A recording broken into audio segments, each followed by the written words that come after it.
samo se konstatuje koja su izvorna dokumenta predata, odnosno primljena, ne upuštajući se u ispravnost predate dokumentacije.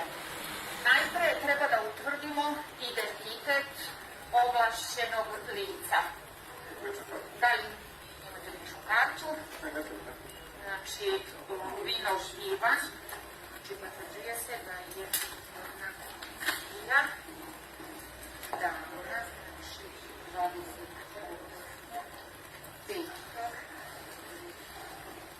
20. godine. Koliko ima sati? Ja sam vidjela 17.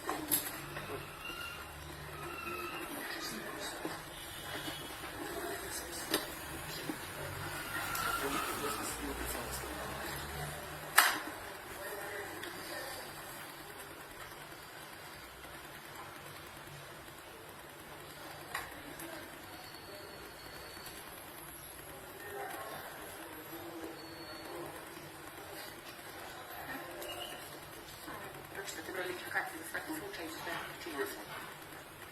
005 005 167 625 u Čačak.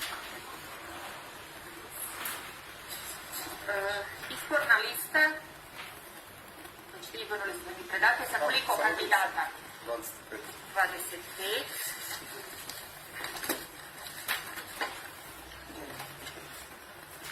Izborna lista. Samo mi tako. Izborna lista. Promenjen je na kraju kandidat. Aha, znači koga?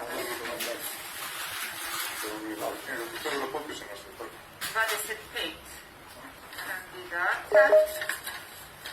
Da, ovo ste trebali da potpišete. Kredit.